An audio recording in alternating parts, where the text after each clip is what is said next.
سلام دوستان عزیز، خوش اومدید به کانال یوتیوبی خودتون آناناس. امیدوارم که رو به راه باشید و پر انرژی.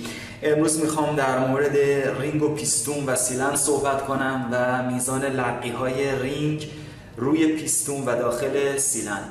بریم که شروع کنیم.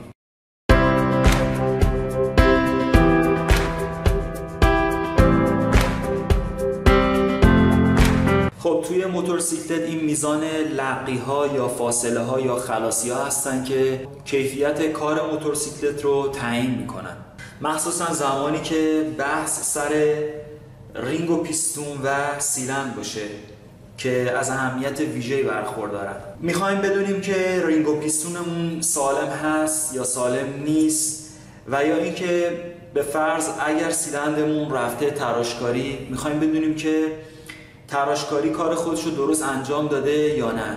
نمیتونیم صرف این که موتورسیکلت سیلندش رفته تراشکاری به کار تراشکار اعتماد کنیم و بدون هیچ اندازه‌گیری رینگ و پیستون و سیلند رو روی کار ببندیم. قبل از اینکه این کار رو انجام بدیم، قطعات رو روی هم سوار کنیم و روی کار ببندیم، خودمون لازمه که یه مقدار حوصله به خرج بدیم و یه سری اندازه‌گیری‌های اولیه رو انجام بدیم.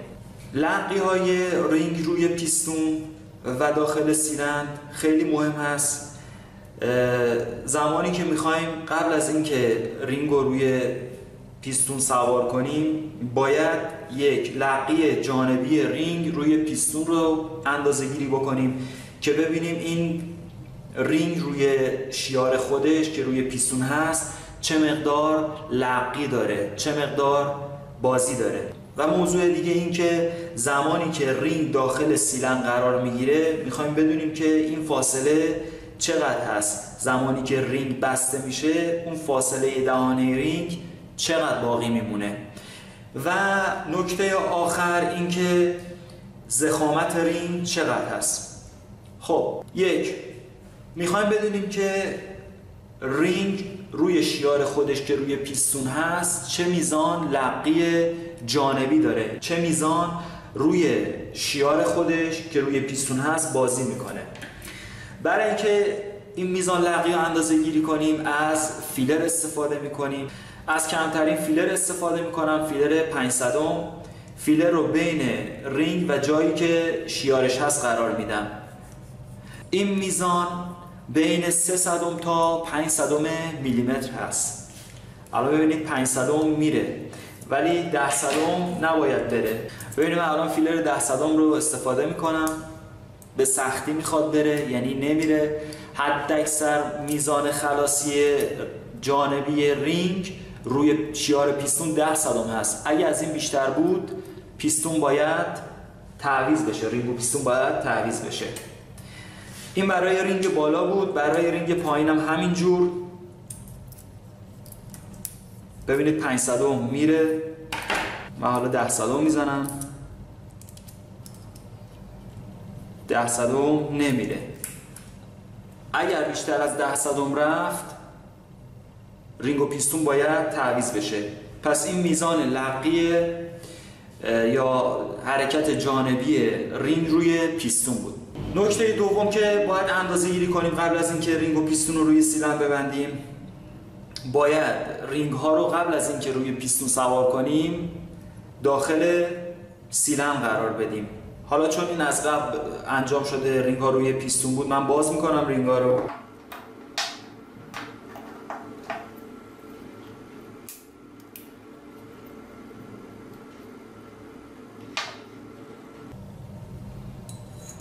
خب این دهانه رینگ میخوایم ببینیم که زمانی که بسته میشه فاصلش چقدر هست. وقتی که داخل سیلند قرار میگیره، فاصله دهانه رینگ که باقی میمونه چقدر هست.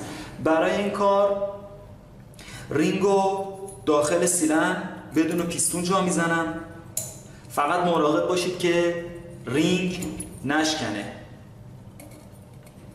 حالا برای صاف کردنش، برای اینکه رینگ یک دست بشه، میبینید که الان بالا و پایین هست. برای اینکه رینگ یک دست بشه، از خود پیستون استفاده میکنم برای صاف کردنش.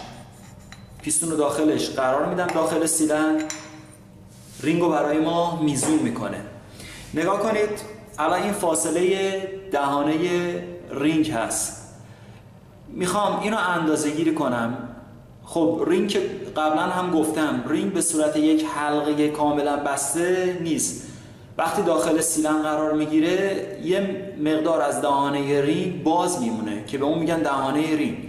حالا این میزان باید از یه حدی کمتر و از یه حدی بیشتر نباشه. باز از چی استفاده میکنم؟ برای این کار از فیلر استفاده میکنم. حداقل دهانه باز رینگ داخل سیلندر باید 15 صدم باشه و حد اکثرش 60 صدم میلیمتر.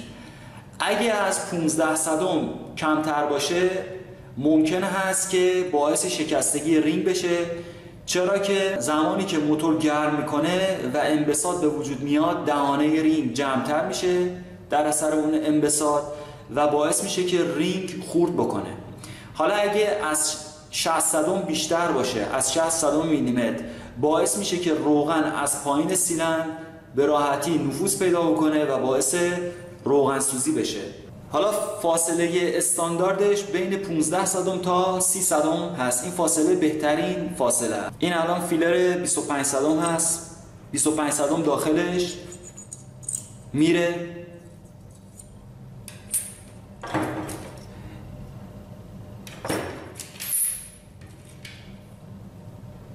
این 30 صدم هست.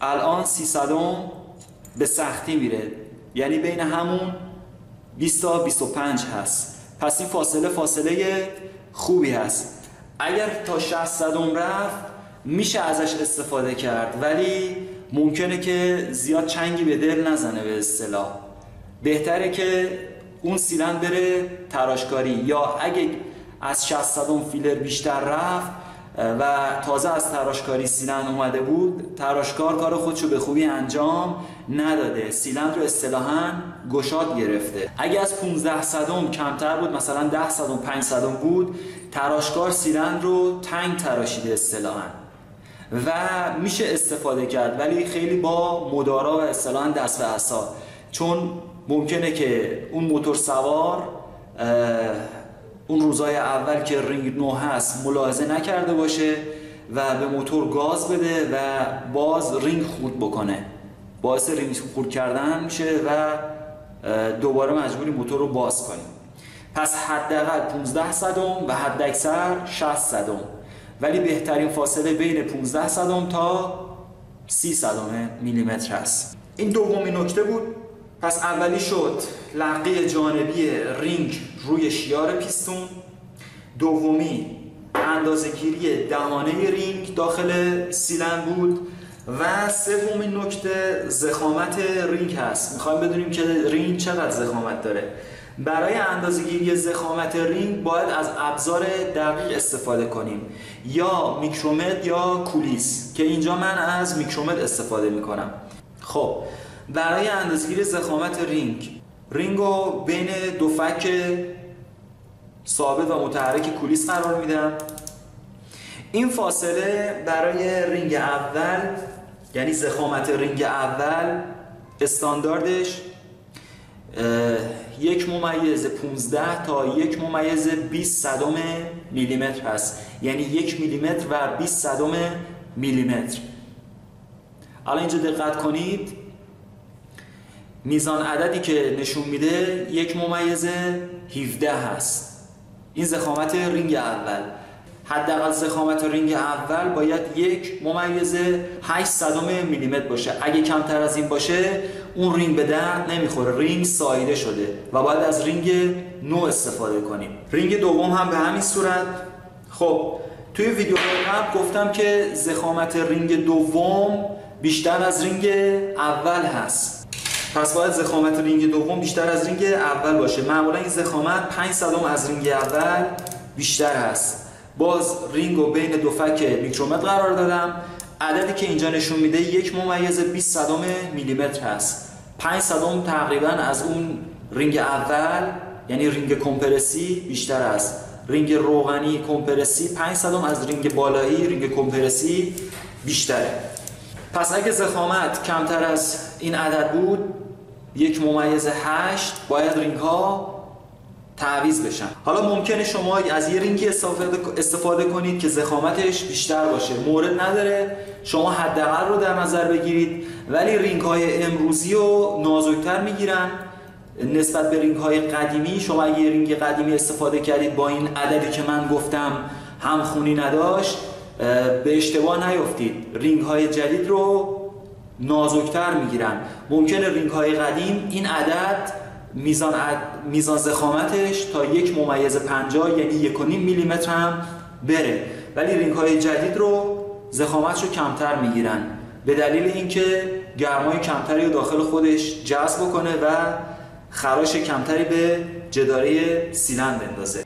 اگه میخواید از پیستون قدیمی استفاده کنید، بهتره که اگه جای شیارهای رینگ سالم هست و پیستون خط و خش نداره و در کل ظاهرش خوب به نظر میرسه، حداقل کار اینه که از یک دست رینگ نو استفاده کنید. جای دنباله های پیستون نباید خط و خش عمیق داشته باشه، شیارهای رینگ نباید ساییده شده باشن و بازی محور گژنپین یا بوش گژنپین داخل جای خودش نباید لقی داشته باشه.